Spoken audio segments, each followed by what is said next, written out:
You wake up in a $40 million mansion overlooking the ocean. Your convoy of armored SUVs is already waiting. Your net worth is rumored to exceed $3 billion. You are the richest politician in your country, and you cannot trust a single person in the room. Not the security team, not your advisors, not even your family. Because here's what most people don't understand. You didn't build wealth, you built leverage, and leverage is fragile. You started young, idealistic, elected on reform. You spoke about accountability, transparency, national progress, and for a while, you meant it. Then came the first opportunity. Not a scandal, not a crime. An opportunity. A government contract that needed approval. A friendly business group offering support. A campaign fund that suddenly felt underfunded. It's just one deal. That's how it begins. Not with greed. With rationalization. You told yourself, the system was already broken. If I don't take it, someone else will. I deserve to be compensated for the pressure. This is where the shift happens. You weren't stealing from people. You were optimizing within a flawed structure. That's the lie that lets you sleep. The second term changes everything. You win re-election. Now it's not about money. It's about permanence. You realize something subtle but dangerous. Money flows toward power. So instead of chasing money, you fortify power, influence committees, control appointments, shape narratives. You don't need to directly touch wealth. You position yourself at the center of gravity, and gravity does the rest. This is where it gets interesting. You begin to understand that influence compounds faster than capital. Capital requires markets, influence requires proximity, and you are at the center. From the outside, it looks chaotic. Scandals, headlines, investigations. But from the inside, it's structured, layered, systemic. You rarely own anything directly. Ownership creates evidence. Distance creates insulation. Assets exist through layers. Entities exist within entities. Not because you're clever, because risk management demands it. You don't steal to spend. You extract to secure position. The mansions, symbols, the jets, mobility, the offshore structures, insurance. But here's the critical weakness. All of it is tethered to your office. Your wealth is politically rented. Remove the title, remove the shield, remove the ecosystem, and the structure collapses. That's not wealth. That's conditional access. The first private jet felt surreal. You remember it vividly.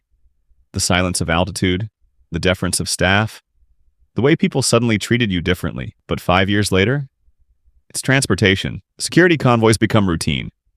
Motorcades are expected. Rooms clear when you enter. The extraordinary becomes infrastructure. And here's the psychological shift. When luxury becomes baseline, it no longer satisfies. It normalizes. You need escalation to feel impact. Bigger deals, more influence, stronger control. Because the addiction was never money. It was dominance. You fund hospitals. You sponsor scholarships. You appear at charity galas. You build public monuments with your name engraved in polished stone. Not because you're generous, because perception is risk mitigation. You don't just accumulate assets, you accumulate narrative capital.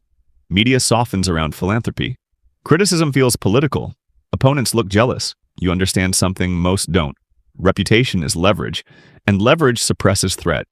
But reputation is also fragile, because perception can flip quickly. Your security increases, not because of crime, because of fear. You monitor loyalty. You watch internal dynamics. You rotate staff frequently. Not because they failed, because familiarity creates risk. Trust becomes transactional. Conversations become strategic. Even family interactions feel calculated. Power isolates, and isolation breeds paranoia. You sleep lightly. You scan headlines before sunrise.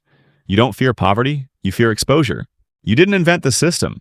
You learned how to move inside it. Corruption didn't begin with you. It was already embedded long before you arrived. You simply recognized its architecture. You don't need chaos. You need gaps. Oversight becomes symbolic. Regulation becomes negotiable. Enforcement becomes selective. Power begins to consolidate. And when power consolidates, wealth doesn't compete. It gravitates toward you. Foreign investors start running quiet calculations. Political risk premiums increase. Capital looks for safer jurisdictions, not dramatically, gradually. Entrepreneurs hesitate before scaling. Small businesses delay hiring. Credit tightens, opportunity contracts. Youth unemployment rises. Not because talent disappears, but because confidence does. Inflation creeps upward, not explosively, but persistently. The system becomes slower, heavier, more expensive.